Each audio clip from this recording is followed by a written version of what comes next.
Is there a delay? We're live. Oh, we're live. We're live. Video podcast. Hey, speaking of fashion viewers, it's raining outside, so pardon the hair. Yeah. Our look. Our look. snazziness right there. All right, let's get this podcast started. What do you say, Tanisha? I'm ready. All right, 1, 2, 3.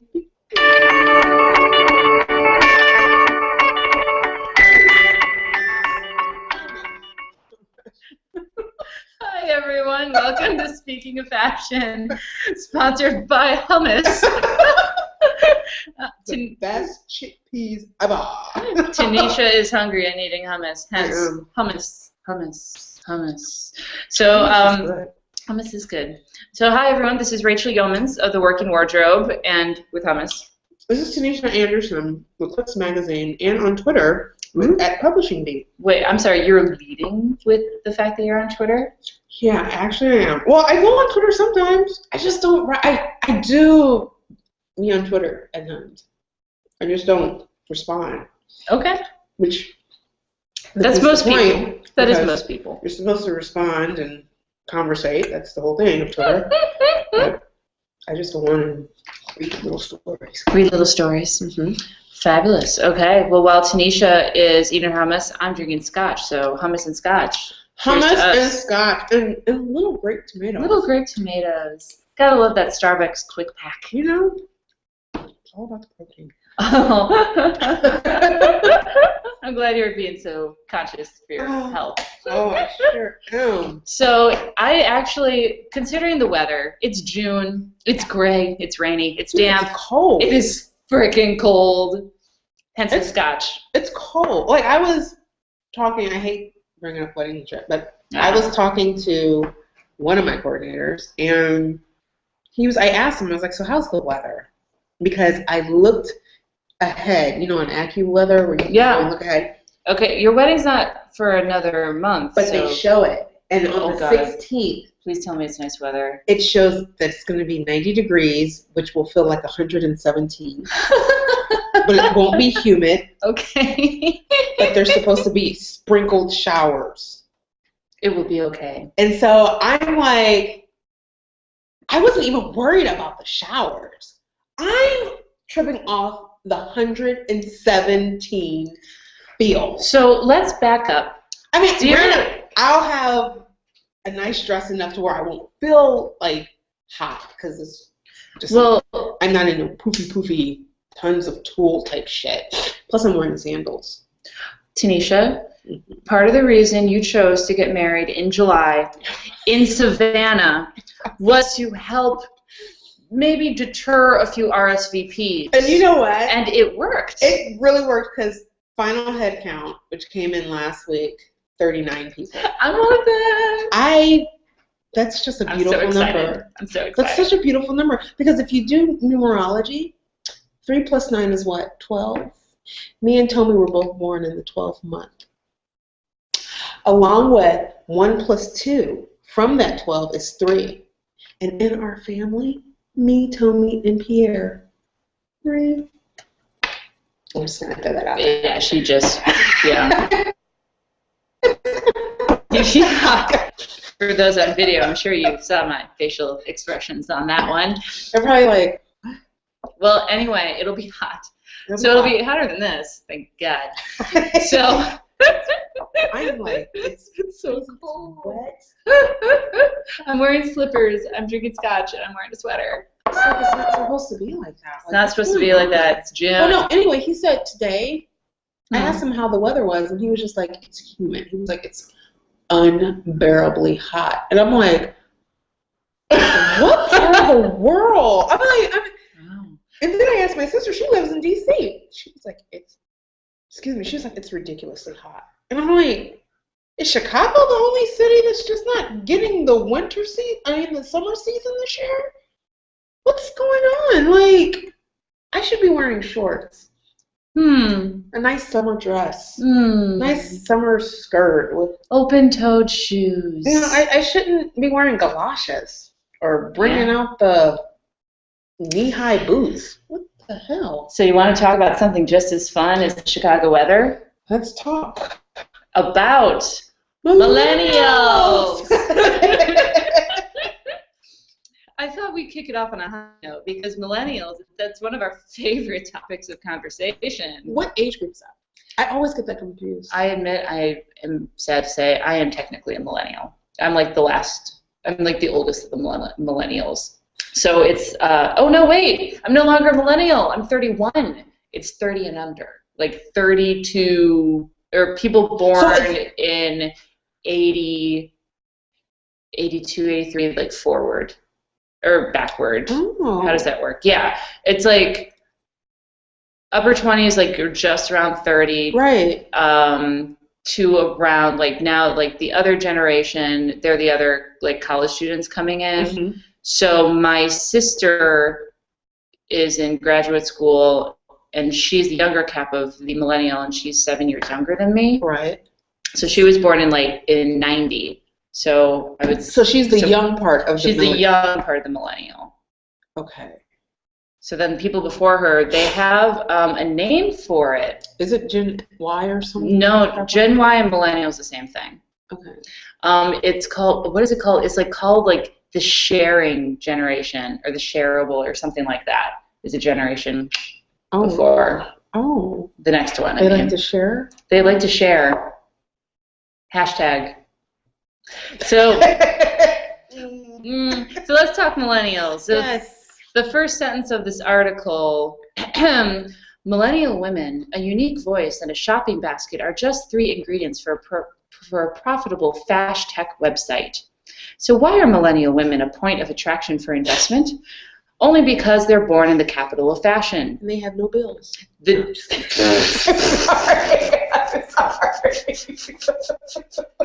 AKA debt. So the millennial woman, according to this article, the article specifically talks about why millennial women are shaping the new fashion industry. Okay. And how people shop. So millennial women, as they said, we were born in the capital of fashion, the dream shopping destination for all consumers with a soft spot for designer wear. So apparently we have it all on our doorstep and are the first to set the trends that now dictate marketing, which is true. Mm-hmm. So we have access to fresh off the catwalk fashion, true, and that puts us on top of the ladder of futuristic, this was a direct quote, futuristic fash tech. Oh, aka Google Glass? Is that what they're... I hope that, no, we do not talk about wearables as a fashion. No. I'm sorry, did you see the Google Glass DVF design? No. It kind of looks like a Barbie plastic thing going on there. It's funny. I just think they just need to, like, sometimes you just need to let stuff go. Let it go. So what does this mean for editorial? It is a really interesting article, and you can read the whole thing on our Tumblr blog. Mm-hmm. But it is talking about a complete shift from how people not only shop, but how they consume trends, which we talk about a lot. Mm-hmm. So for editorial, the content is more shoppable. Mm-hmm. So what you read is e-commerce, affiliate marketing is huge. Well, that's why a lot of magazines are going that route, you know, because they're seeing that the younger generation, the way they consume media really is through the combination of e-commerce and editorial. I mean, Net-a-Porter, ASOS. Editorialist is getting a lot of I heard, you know what, I'm kind this. of upset with editorialists. I kind of don't get what they're doing. I'm upset with editorialists. Oh, please tell us, Tanisha. Because I think I talked about this one time in our podcast. They had like a magazine coming out. No, I haven't. Yeah, I signed up and subscribed because I talked about. Never received it. Oh, do you want to borrow my copy? Never received. What does it look like? I have no clue. Well, do you want to continue reading while I go grab the editorialist? Sure. Okay. So for advertisers' brands, there are digital ad buys, licensing partnerships, and percentages of revenues sold. This can be covered by usual forms of marketing like events, designer collaborations, and curated shopping guides. At the forefront, however, Editorialist, which is the magazine that Rachel is about to bring out started out with just 2 founders and was able to obtain investment through a committed readership that was built on content that is tailored to them. Co-founder Davidson Hudson says, is this a guy? Davidson Hudson? It sounds like a guy. That's another thing but that's another It's story. a 2 last name. Yeah, you don't Hudson. see 2 last names. You see 2 first names a lot. This is a 2 last name. Oh, Anderson Cooper. Oh, Anderson Cooper. Well, David Hudson says, we're also realizing very strong sell-through, and it's an extremely high user engagement in the way of time spent consuming the content on our site, which is proof that our model is working, highlighting the importance of investing time and talking with the customers, not just to them. And I bolded that statement. Huh. Investing time in talking with the customers, not just to them. Well, you know, me personally, I go to sites that I feel like there's a conversation going on. I admit, like, that one, I know how important it is, but it's so hard. It is hard. It's very hard. Like, I was even reading some of the fashion blogs in prep for the podcast, and I have come to realize fashion blogs have very few comments anymore. Mm-hmm. No one comments anymore, which is fine. That's how people are doing. They're reacting more. Like, they have Readerly and Livefire launched a commenting called like Side Notes or something, where you can actually highlight content and react to it, almost like a statement, like a quote. If you look at the workingwardrobe.com, I have Readerly installed in my blog, so you can actually, like, there's a part on the top of every post, you see a what do you think, and it's a drop down, and it's like a quadrant.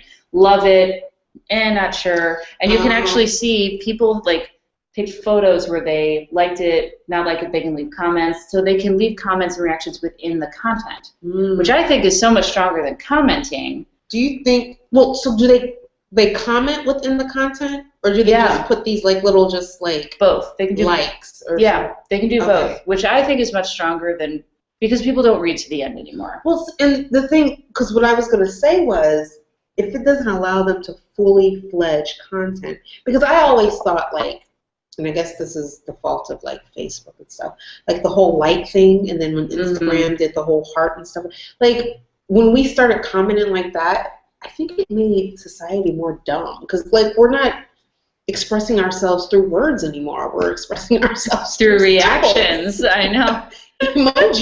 Emojis. We're a world of emojis. We are. We're expressing ourselves through emojis. So then, what emoji elicits? That's an interesting, like, side smile emoji. This is the spring-summer issue. The big reveal. Model Nina Agdal showcases the best of the new season. And it's about accessories. For those who aren't familiar with editorialists, they talk about accessories. Like, that's their shtick. And they launched this magazine. What I like is on the binding, they have their website, www.editorialist.com. Something different. Nice face. You know I like online and print. I'm going to tell you. I think they should have went with the paper, it's a matte. It's decent. They could have done better. It's like a gloss matte. I think they should have did a saddle stitch. Well, I'm telling you from I'm sure it's a great magazine. Oh, I didn't get it.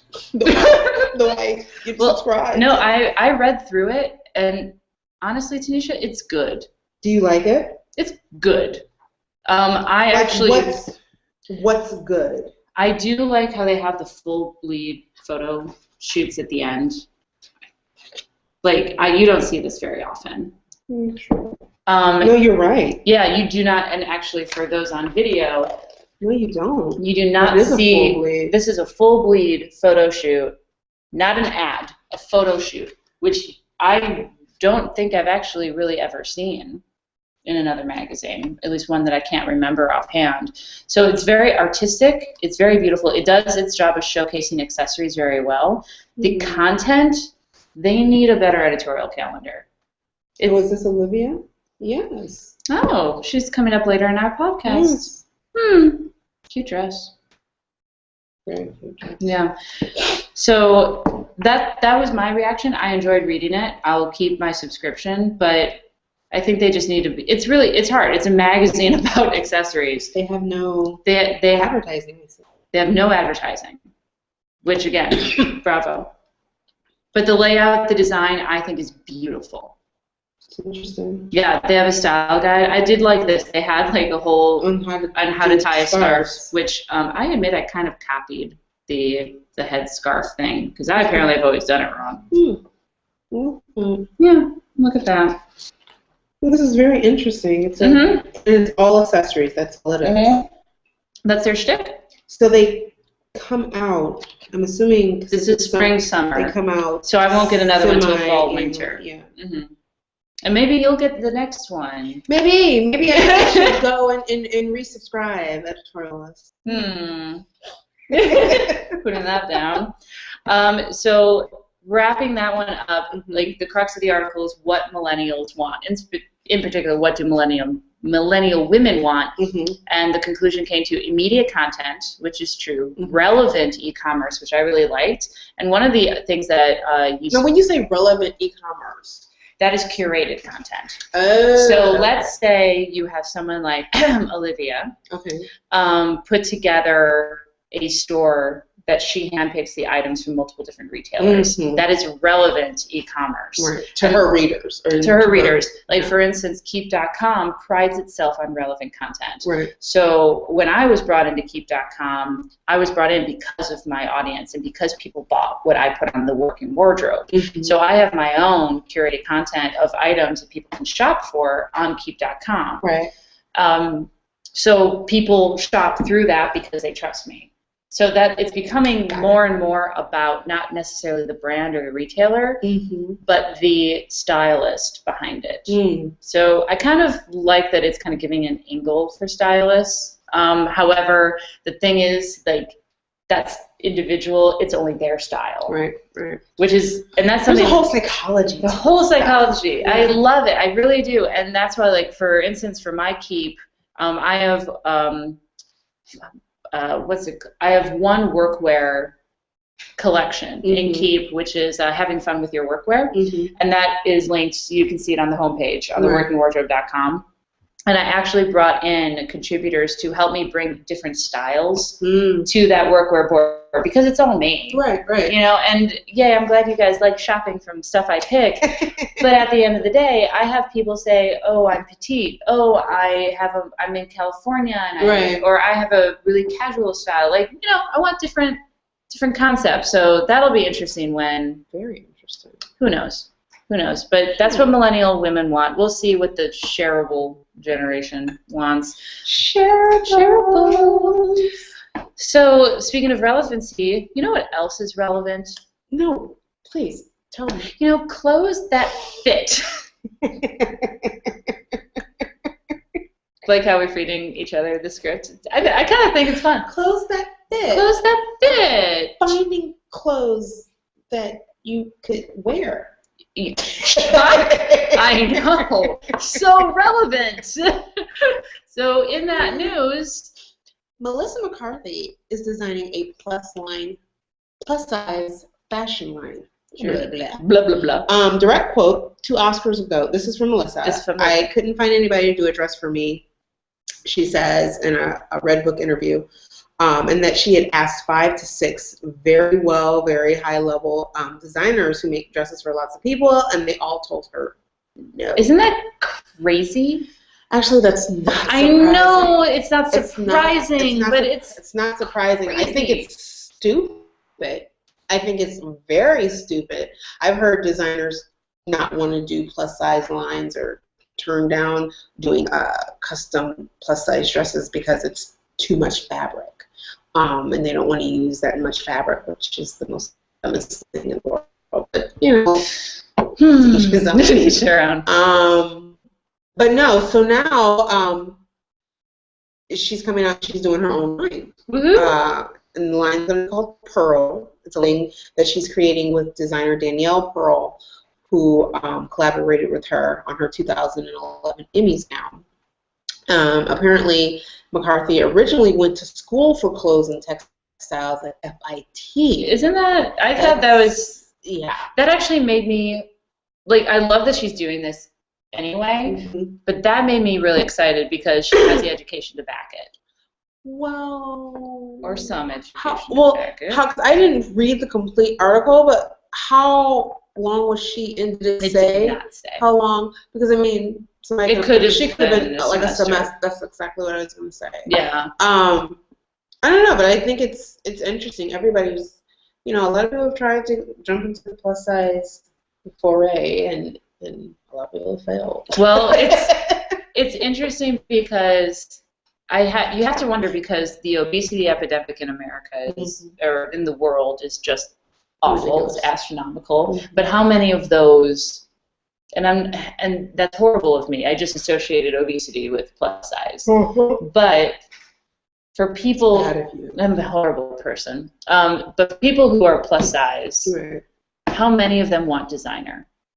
So that is the question, because she's creating a designer line for plus size. Right. So that is a curiosity, because a lot of the plus size market is more of the like Lane Bryant. There's a lot. I'm going to be honest with you. There's a lot more plus size women out there who are fashionistas, style conscious than we think.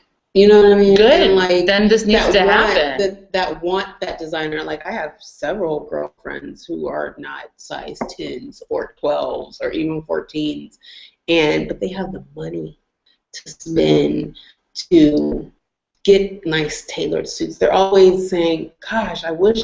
Every time I go to a store and go into the women's section or the plus size section, it's always shirts that have a lot of florals and oh, I know, what is that all about? These dolman type sleeves all the time, and plus size women do have curves, and they would like stuff to be fitted to their curves. And I mean, if she can do something, I hope she brings something out. I would like to see a more tailored line. I would love that. Well, and actually, the clothes that she wears, they are tailored. They're tucked. They're even like for instance, Christina Hendricks from Mad Men. Yeah, she's a size 14. Yeah, and all her clothing is like tailored, and she's stunning. She's stunning. But but all that stuff is probably also custom made to her. I know. Well, and that is interesting, because I did interview a woman who's plus size who definitely had the money to spend, and she said that she hired custom. So, like, she found a woman in a small, like, she'd actually designed her own clothes. Right. Like, she went to that level because she had to. Because nobody's out there, like, literally, like I said, I have several friends, and they're just like, I'd love to wear cute little, sundresses that don't make me feel like I'm swimming in fabric. And it's just like, I feel that. I understand. She just had the worst dinner ever because she's trying to wait for. I know. And I know any plus size people looking at me probably like, why is she crazy, whatever? But no, I will get this dress. This dress will look amazing. And we're off. Well, in other socialite news, so this post was highlighting Olivia Palermo. Palermo. Is that how you say Palermo? I said Palermo. Is that wrong? I said Palermo. Palermo? I don't know why I want to call her Palermo. Okay, well, you're adding an extra A. I'm adding an A. You're probably right, Olivia Palermo. Okay. Yeah. So there was a post that I came across that was talking about Ms. Palermo being successful with her blog, and how her blog and just her in particular. Why brands are doing more collaborations? Well, and because a lot of people go to her blog. I actually go to her blog, and she has a lot of I've got a lot of good shit. I went and bought some things that I've seen from just being on her blog, and the article was talking about how, number one, her blog runs primarily off of affiliate links. She makes her revenue just off of affiliate links. Which, again, and it's off subject a little bit, but it is just amazing to me how strong affiliate marketing has finally begun. Like, it's just amazing. Like, you could, if you are a good curator, publisher, what have you, if you have a strong presence for people who actually buy things through your site, you will make money. Yeah, you can make a lot of money. I make a lot of money from affiliate marketing. It's amazing, and it's not that new. Affiliate marketing has been around for a long time, but productive affiliate marketing, oh my God, it's going to change the way that people write content. It's just brilliant, I think, in a good way. Because before, people just did black hat SEO tactics. Sorry, black hat just means cheating the internet to have your search engine go up. Oh. Yeah, it was very common. Ooh. It was badly done. So, tisk tisk. So this is the way to really be legit in choosing what items you feature, choosing things that you believe in, and then just changing a link. Because before, you'd have to like be approved by the retailer through link share, commission junction, and then you could only use their images, and you couldn't even deep embed links. It was stupid. All this language, I have no clue. Sorry, I'm gonna stop. So keep talking about Olivia. So anyway, one of the affiliate links that I guess she's been with for ages, Westward Leaning. She's been driving sales for them for years, and now she's going to get paid for it. She's inked a deal to collaborate with them on a sunglass collection. Yeah, a collection of 8 styles to be sold exclusively on her blog for $200, or on her blog or the blog. On her blog. On her blog, $210 per pair. So. Interesting. Yeah. So the question was asked, why don't we see Palermo, if that's how you pronounce her name, collaborating with brands more often when there's such concrete evidence of her ability to drive sales? You know what? I'm trying to remember. When I was on the train and I was reading these questions, I'm trying to think. I thought, like, when she was in the show City, she was just, like, really, really focused on being like an editor, like a fashion, like she wasn't really into the whole retail thing, if that made sense. She was, and she at one point, I think she was like one of the editors. Is it No. Where's the magazine that Josie was at for a while? God. Elle. Yeah, she was one of the editors there at Elle, and so I don't think she's there anymore. So I don't know if that was because she was just so focused on that. Because she just started doing her website. Yeah. Her website. It's not that old. It's not that old at all. But the reason why she gained such a huge following is because being an editor, or one of the editors at Elle, she was a street style photographer's favorite, and they all, like, she can dress her ass off. Oh, I will give her that. Hell yeah. She ridiculously dresses her ass off. And it's almost like she knows what's about to trend, and she'll wear it. And then everybody else in their mom will wear it. So I think it was just in due time that she was going to do her own site. And then with her own site, I mean, you have to make money. Really? You don't have to make money, but you would like to make it. It would be nice to make some money. So, I mean, when people knew that she had a site and everybody started going to it, and, you know. It worked. Yeah. So. Well, the other side of the coin is something to think about, too, because brands primarily still offer just sending samples and hoping to God you're going to wear it. So maybe this could also be the fact that brands just aren't quite getting it, that maybe to have a collaboration could drive even more sales versus just sending a product and crossing your fingers. Speaking of not getting it, I didn't get it. Or, well, you know, this is a lot. This is, or it finally might be a smart move from JCPenney. Maybe. So, JCPenney, one of our favorites, favorite topics of conversation. Along with Sears. Oh, God. The darlings of retail.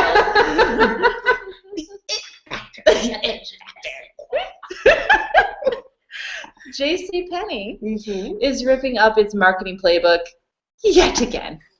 This time, fashioning itself as the department store destination for Hispanics. It's like they throw pasta at the wall and hope something will stick. Just wait.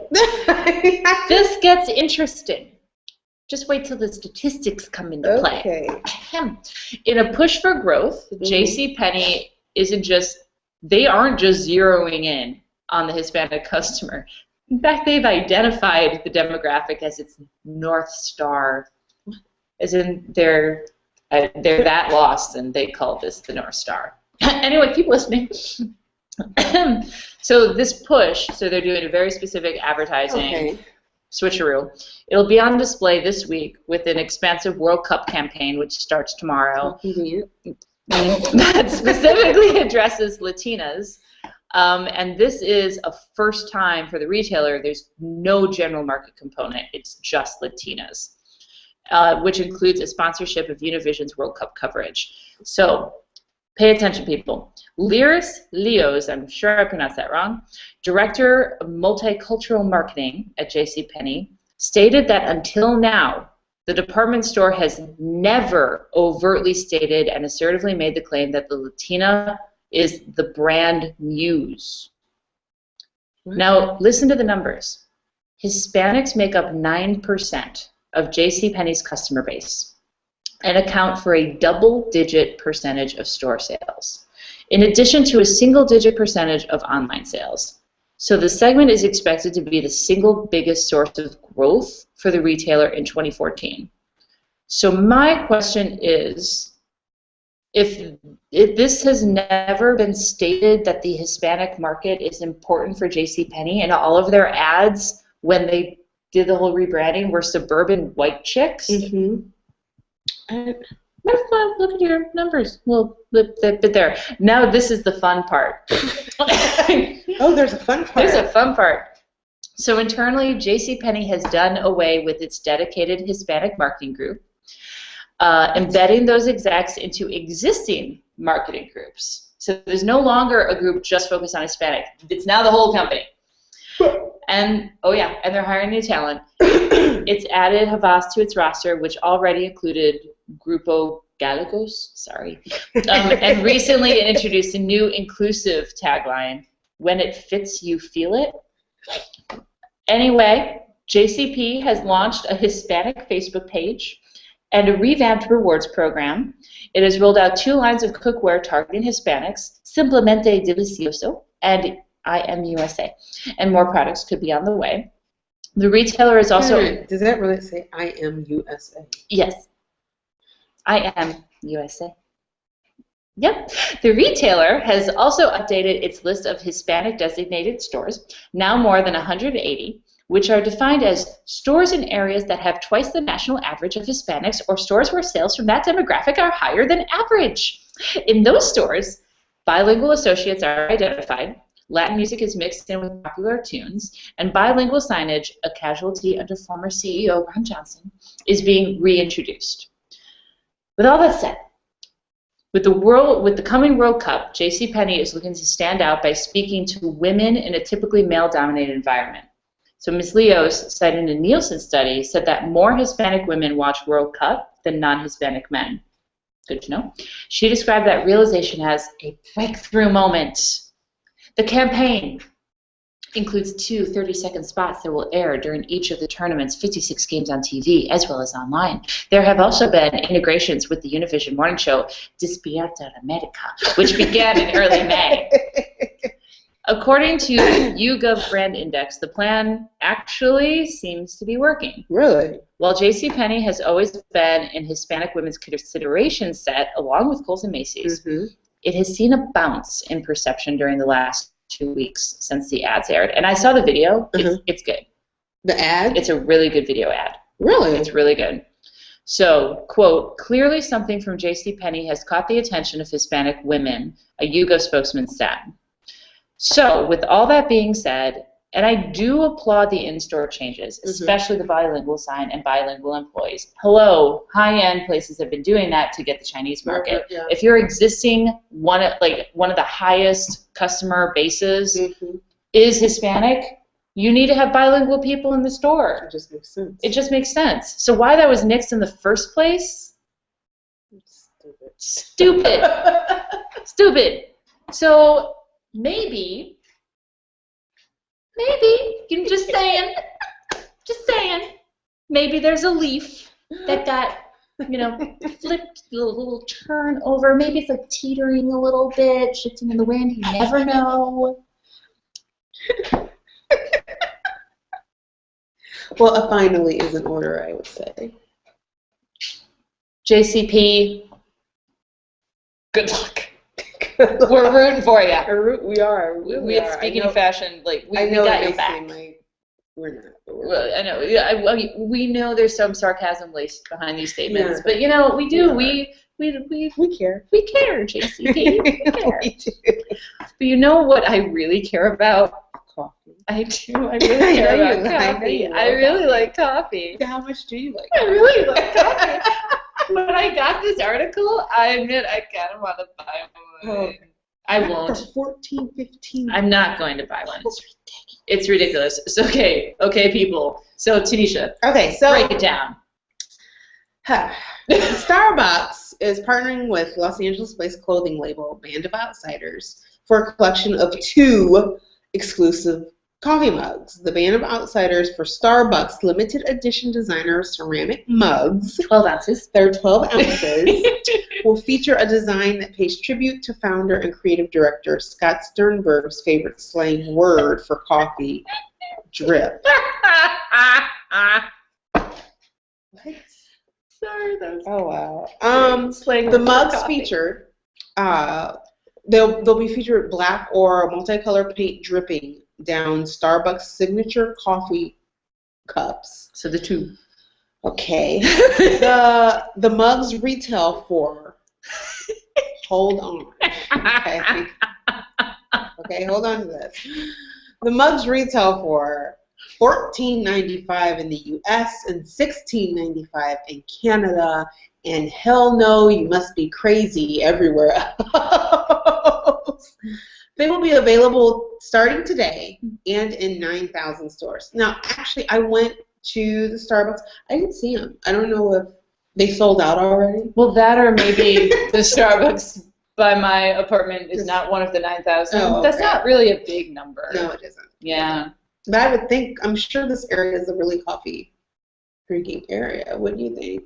It's a small Starbucks. It's next to the commuter. It's next to the train station. Yeah, all Starbucks are next to train stations. Exactly. So why wouldn't you have the cups there? Well, okay, I have a beef with Starbucks because when they rolled out the fact that they would serve wine. What was this? Oh, honey, where have you been? Under a rock. Under a rock. So Starbucks started serving wine in select locations throughout the country. The only one in Chicago is the one on Michigan Avenue.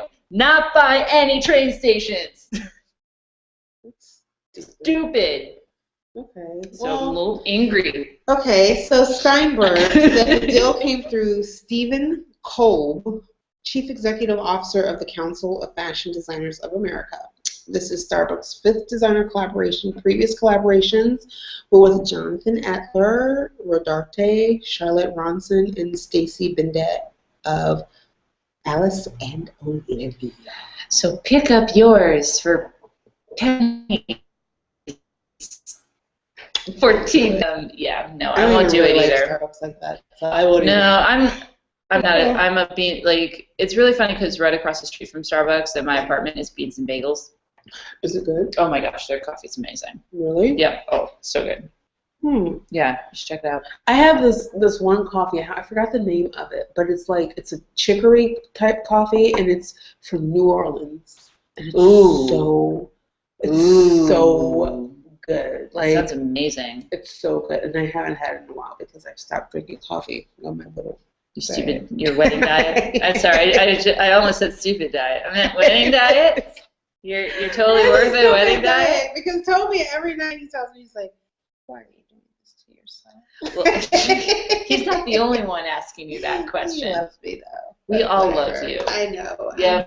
I can't wait. I do still eat because this past weekend live. I had some great ribs. Ooh, Rib tips. where? There's this little dive that me and Tommy go to. It's over in Western. It's called Honeymoon Barbecue. They've won multiple awards. Is it better than smoke? Because I'm a smoke girl. So much better. They're so great. They're so good. Okay. They're so good. Good to know. Okay. So, speaking of collaborations, this one was really funny. Yeah, I was reading this and I was just like, what? What? So this is a fun bit of gossip. So the Italians were released after 16 years in prison for ordering the murder of her husband, an heir to the Gucci empire. Mm-hmm. Says the fashion house should now give her a job. Yeah, because She totally deserves it. So totally, if you can pull off murder, right. you can pull off anything. So Patrizia Reggiani, known in Italy as the Black Widow or Lady Gucci, she was jailed in 1998 after being found guilty of paying a hitman 300,000 euros to murder her 46-year-old husband, Maurizio Gucci. Her initial 29-year sentence after a trial that pretty much transfixed Italy, a little bit, was reduced to 26 years on appeal, which in turn has been further reduced for good behavior. So that actually happens. Good behavior really happens. So for the past 3 years, she's been allowed out on day release to work in a jewelry shop in Milan, with her full release expected soon. Can you imagine her coworkers at that jewelry shop? Dude, I'd be like, ugh. okay, I will not. I know. I wouldn't even look you in the eye. I would be. I'd be on the other side of the store. Like, Maybe she's the best seller because she scares people into buying shit. It wouldn't surprise me. Yeah. So this one is random. In recent weeks, she has been photographed shopping in the city's upmarket boulevards with a blue and yellow macaw on her shoulder. What? Yeah, and in the article, you can see the macaw on her shoulder. It's best accessory. See, she's crazy. She's insane. And they're about to let her go? Listen to this. Her overriding ambition was to find a job with Gucci, she said, despite having been found, guilty of ordering the assassination of one of the multimillionaire scions of the family. Quote, I dream of returning to Gucci. I still feel like Gucci. In fact, the most Gucci of all. She's going to murder the whole family. She totally is. So she told this to the daily paper La Repubblica. So again, quote, I have the qualifications. For years I went shopping around the world. I came from the world of jewels, and it is to that world that I want to return. Dude, and she has a macaw on her shoulder. She sounds really... She might have a macaw bite you. Yeah, but she sounds really crazy. She sounds crazy. Like, whoever interviewed her, did they not say you sound crazy? I don't think that would be a very good journalistic move. Listen, as I'm walking out the door, making sure that my full body is outside the door and is within, more than 200 feet away from the flying distance of the macaw. Crazy. Wow. But you know what you might consider, Tanisha?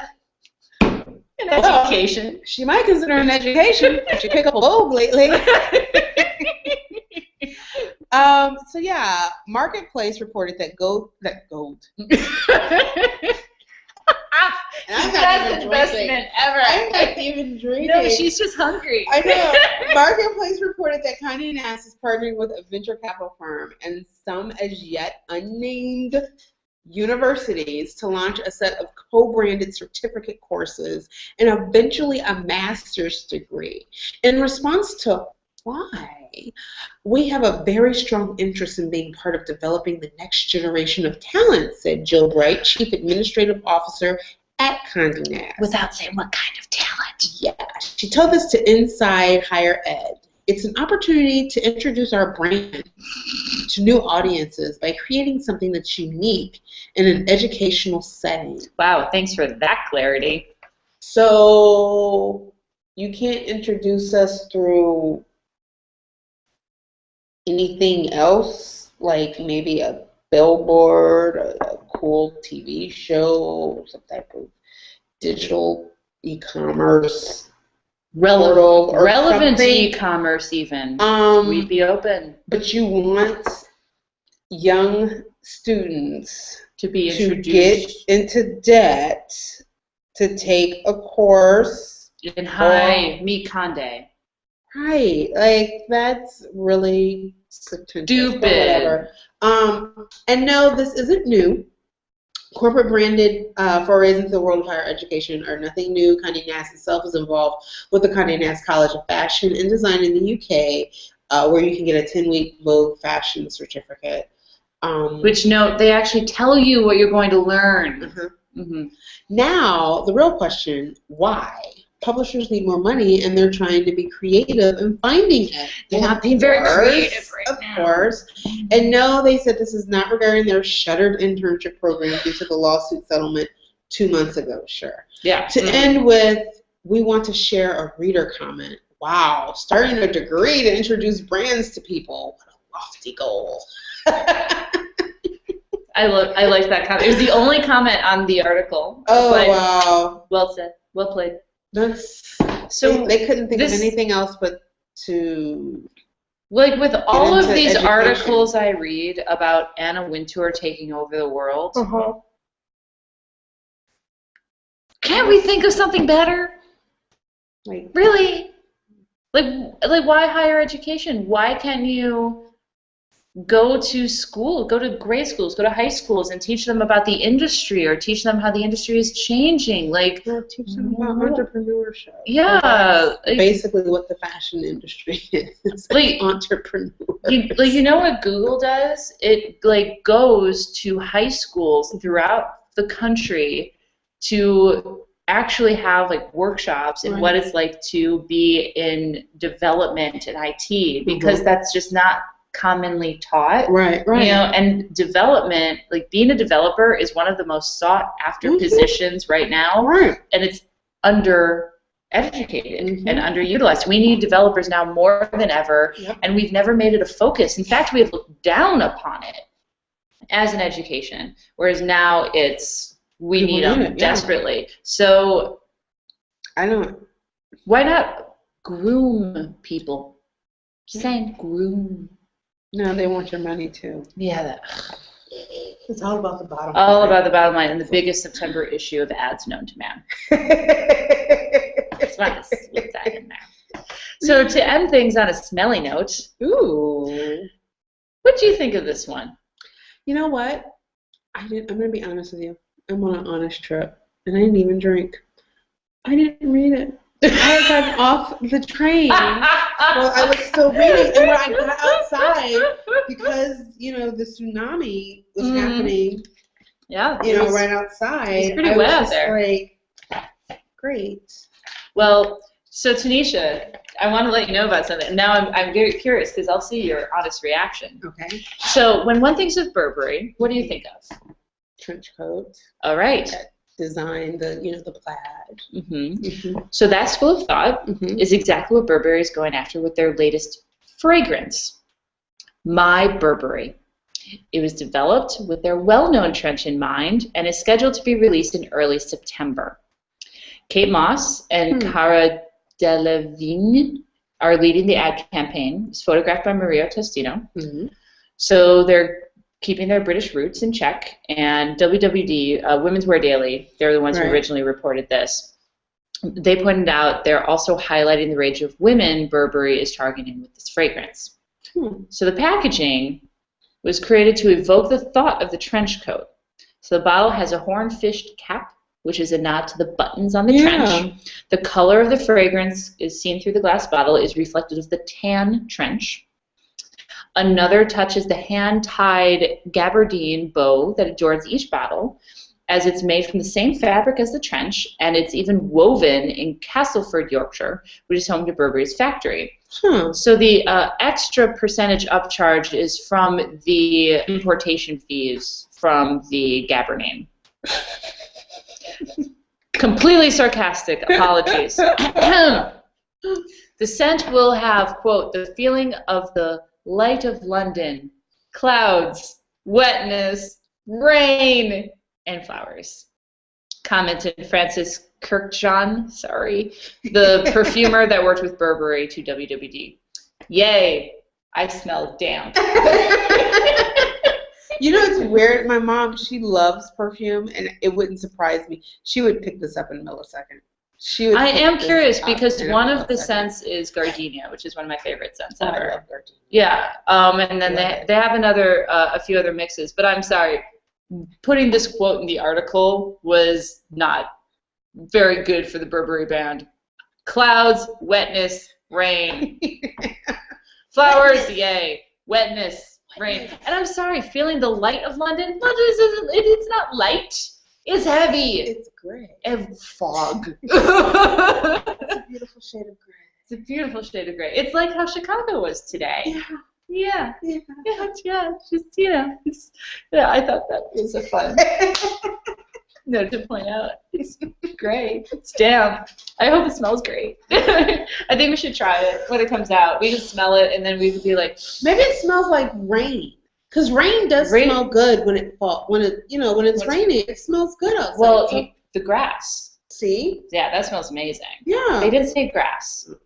They just said rain. They said rain. But we could be wrong. So that concludes this week's episode of Speaking of Fashion. We hope you enjoyed our snarky statements. Very snarky. Very snarky. I think it's the weather. It's June. Yeah, the fact that it's mid-June, and I should have probably had on a fall coat. We're both wearing sweaters right now. So we say this with love and adoration. Fuck you, Chicago. Tanisha just flicked Chicago off on YouTube. It's great. It is how we truly feel right now. So we truly hope you enjoyed this week's episode of Speaking of Fashion. Please email us your thoughts and stories that you want to include, speakingoffashion@gmail.com. I will be posting the transcript on Tumblr, speakingoffashionpodcast.tumblr.com. And if you're on Twitter, please use the hashtag #SpeakingOfFashion. Tanisha, how can people find you? Let's see. How can you find me? Well, I am on Twitter @PublishingBeat. Rarely. Rarely, but I am more so on Instagram @TAnders76, TEANDERS 76. And you can still go to the quicksmag.com site whenever I feel like dating it. I haven't gotten around to that yet. It's still great. It's great. I just haven't gotten around to that yet. But yeah. She's getting married. Yeah, I just didn't know that took a lot of time to prepare. I'm learning. I've heard rumors. I'm very excited to go. Yeah. It'll be beautiful. I just confirmed my cottage. Did you? That I'm going to stay in for a week. I'm so excited. It has a wraparound porch. Did you get your hotel? I got that first. Oh, okay, good. I'm good. I want to make sure. Yep, I'm good. Yeah, I admit, I'm really excited about the wedding. Part of me is a little bit more excited about my vacation. Is that wrong? No, My bad friend. No, I'm excited that I'll be away from work for a while as well. Oh yes, that's actually probably I'm just why gonna take that whole week, and I'm not gonna even worry about anything. You're out. You're getting married. I won't even worry. Like if anything like happens, like it rains or something, I'm gonna start zoning out my mind to just be like. Is it okay if we do the My Fair Lady? I'm getting married in the morning. Ding dong, the bells are gonna chime. Have you not seen My Fair Lady, the musical? With Audrey Hepburn? Yes. I thought I did, but I don't remember that. Because her father gets married at the end, and he's drunk, and it's super cute. It's Get Me to the Church on Time. I have to look at it, and I think it's on Netflix. It's a good song. It's a good song. I have to look at it tonight. Yep. You got me looking at My Fair Lady. It's a good one, even though she didn't sing herself. But her clothes are fabulous. Oh, yeah. Yeah. Yeah, especially when she swears at the racetrack. So how can we get in touch with you, Rach? Well, you can find everything The Working Wardrobe at theworkingwardrobe.com. All the social channels are there. Personal Twitter handle at Rachel Yeomans. I am on Twitter all the time, unlike some other people at this table. Nice. No judgment. There can only be one truly crazy nerdy person here. And I did mention this a few podcasts ago, but I am really excited to announce that my quarterly box ships out on June 27th. And Tanisha was personally involved, and those went to the printer. Did they? They did. I am really excited to see what they look like. Yeah, me too. So it's completely custom, and those are only 2 items. The box, you pay $50 without the surprise, which will be in several of the boxes. The box is worth over $75. Right. And you only pay $50. And that's actually not even including all the custom items that I'm putting in to the box. So then if you get the surprise item, your box is going to be worth $600.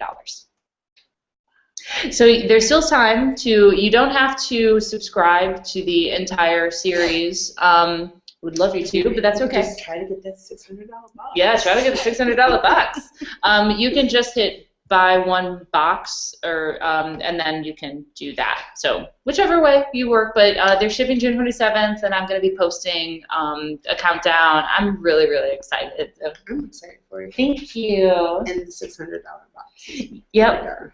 Yeah, I'm excited about the $600 box, and I'll be revealing what everything is after the boxes are sold. So, but you can't buy the box after it's shipped, so you kind of have to buy it beforehand. Sucks. Sorry.